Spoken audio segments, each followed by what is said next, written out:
Greetings, podcast listeners. Welcome to a new episode of History from One Student to Another.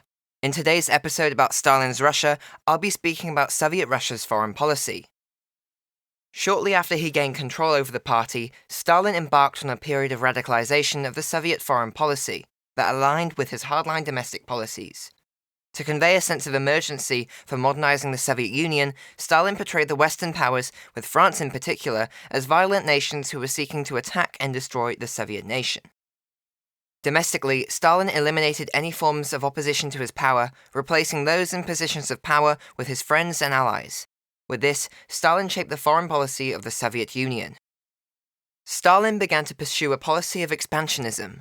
In the 1920s and 30s, this meant widespread global propaganda which promoted the success of the Soviet Union and the appeal of communism. It was not until the Second World War that expansionism escalated to physical expansion, from the joint invasion of Poland to the establishment of the Soviet Union and sphere of influence during their liberation of Europe. During the early period, whilst the Soviet Union was industrializing, Stalin expanded his control over all sectors of the economy. Firm control was necessary for Stalin's administration to be able to carry out his foreign policy aims, such as control over the Treasury Department, so funds could be directed into developing capable and strong military defenses for advancing the Soviet Union's defensive and aggressive military. Additionally, as a result of the high level of industrialization, the Soviet Union was able to become highly self-sufficient, all the while strengthening its military power with more developed, advanced, and sophisticated weapons. Foreseeing the outbreak of another war, Stalin had established a policy of armament, successfully increasing the number of army officers to 1.9 million by 1939. Overall, Stalin's foreign policy consisted of four main ideas which would promote a strong military and form good international relationships. Firstly, forming good economic relationships and trading ties with neighbouring countries. Secondly, avoiding conflicts or arguments with neighbouring countries to build trust, friendship, and gain influence. Thirdly, creating a strong military to convey their strength, whilst having the ability to defend against possible attacks from all angles. Fourthly, creating a good relationship with foreigners residing in the country in order to facilitate good international links. The economic effects of the First World War had initially appeared to be favourable for the rise of communism, especially with the dire situation caused by the Great Depression. It was Russia's hope to use this period of economic downturn to propagate communism. However, the Dawes Plan, Locarno Treaties, and League of Nations helped to stabilize the capitalist nations of the West. When the socialist Weimar Republic joined the League of Nations, the Russian media warned them against stepping into the wasp's nest of international intrigue, where political sharpers and thieving diplomats play with marked cards, strangle weak nations, and organize war against the USSR.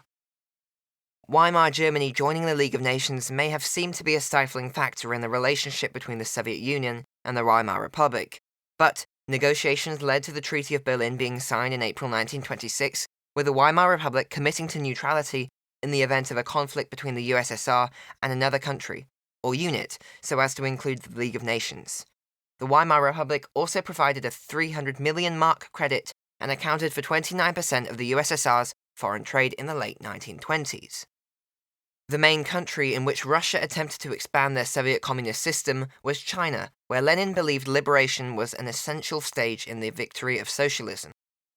The Soviets had sent troops into Outer Mongolia, allegedly at the request of local communists, and concluded a treaty with Peking on May 31, 1924, that granted the USSR a virtual protectorate over Outer Mongolia and ongoing ownership of the Chinese Eastern Railway in Manchuria. This protectorate over Outer Mongolia was the first of many satellite states of the USSR. In the 1930s, Stalin's attempted alliance with China had clearly failed, and he began to pursue the policy of socialism in one country, which aimed at strengthening socialism within the USSR rather than socialism globally. In this period, Russia underwent rapid industrialization and agricultural collectivization, and pursued a policy of isolationism, which was ideologically justified by the Great Depression, which, to communists, was proof that capitalism was destined for failure. In contrast to this policy of isolationism, the Comintern ordered the Communist Party of Germany to aid the anti-Soviet Nazi Party to power. They hoped that this would exacerbate social tensions and produce conditions that would help a communist revolution to take place in Germany. Ultimately, this never materialized, and Stalin therefore holds some responsibility for Hitler's rise to power in 1933, and the tragic consequences that Hitler's regime had on the whole world.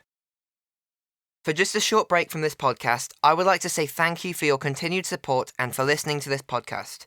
I would be extremely grateful if you could further support my podcast by buying me a coffee via the link in the description. Anyway, let's get back to the episode. In the 1930s, Russian policy had evolved due to possible threats of invasions. In 1931, Japan had moved into Manchuria and was closing in on the borders of the USSR and its satellite state, Outer Mongolia. Meanwhile, having come to power in Germany, the Soviets' fears of Germany were realized in Hitler's Mein Kampf, which indicated his ambitions to expand Germany's Lebensraum into the USSR. Hence, in 1935, the Soviet Union concluded defensive military alliances with France and Czechoslovakia, and from 1936 to 1939 gave assistance to the anti-fascist forces in the civil war in Spain. The Soviet Union's fear was further provoked when Germany and Japan signed the Anti-Comintern Pact in 1936. Stalin had shown an interest in an alliance with the West, but as talks failed and Britain continued to give in to Hitler's demands for land, Stalin abandoned his efforts to build an agreement on collective security with the West. On March 3, 1937, Stalin described what was going on as capitalist encirclement, as capitalist nations surrounded the Soviet Union, waiting for an opportunity to attack it, break it, or at any rate to undermine its power and weaken it. As a result of British Prime Minister Neville Chamberlain's policy of appeasement, Stalin was convinced that the West would not stand up and fight Hitler. Hence, he decided to form the Nazi-Soviet Pact with Germany, in which a secret protocol divided Poland between the two countries and highlighted Romanian territory, Estonia, Latvia, and subsequently Lithuania to the Soviet sphere of influence.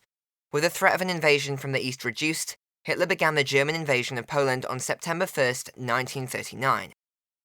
However, this alliance with Germany was just a farce.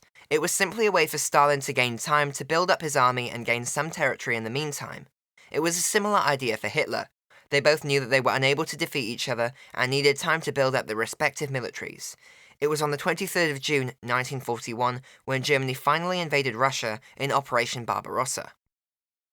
The Cambridge History A-level curriculum focuses on the period of 1929 to 1941, but with other students and interested parties in mind, I shall continue this episode past 1941. In spring 1943, the German armies were beginning to retreat from the Soviet Union. Meanwhile, Communist International, also known as Comintern, was dissolved after 24 years of existence. Why? Well, it involved the enlarged jurisdiction of individual Soviet Union republics, from an outside perspective appearing to give them more power, like self-determination. The reason for this is that Stalin wanted to acquire more votes that would favour the USSR in the soon-to-be-formed United Nations.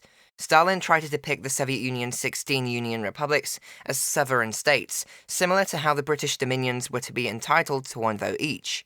In the end, the Soviet government was able to get Ukraine and Belarus admitted to the UN as separate nations, allowing them to get additional supporting votes. Meanwhile, Molotov hailed this as the broadening of activity for individual state governments, announcing that it was an example of the USSR supporting self-determination. However, despite establishing independent government offices and foreign relations, these countries were nowhere near independent and remained heavily controlled by the Soviet Union. Thank you for listening to this episode of my podcast.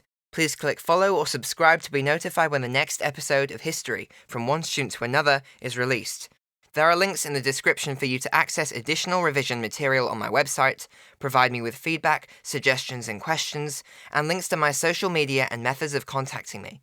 Again, I would be very grateful if you would be so kind as to buy me a coffee via the link in the description.